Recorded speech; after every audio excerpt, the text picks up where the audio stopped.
মন মাতানো, ভুবন ভুলানো হাসিতে আমরা সারা পৃথিবীর মানুষ বুঁদ হয়ে আছি, তাই নাকি?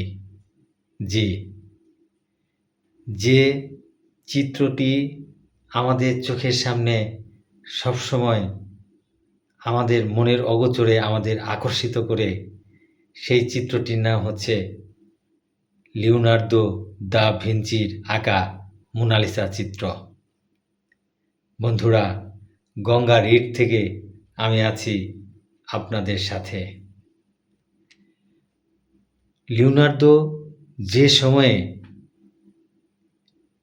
মোনালিসা চিত্রটি এঁকেছিলেন, সেই সময়টা কিন্তু 1 বছর 2 বছর না, অনেক দিন ধরে তিনি এই চিত্রটি এঁকেছিলেন। মোনালিসা চিত্রের রহস্যের কোনো শেষ নেই।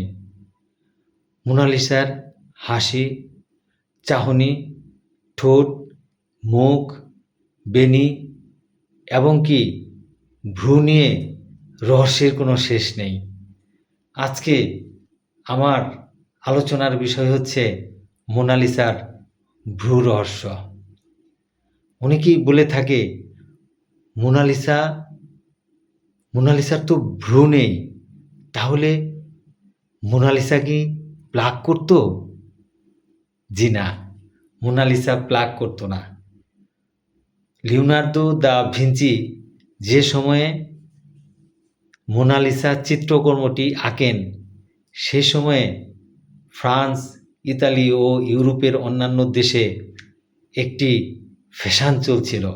সেই ফ্যাশনটি হচ্ছে কোনো ফ্যাশনেবল মেয়েই সেই সময়ে ভ্রু রাখত না, অর্থাৎ ভ্রু চেঁচে ফেলত।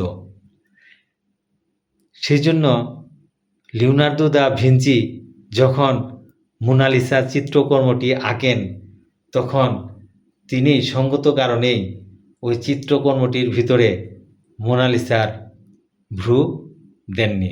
ধন্যবাদ।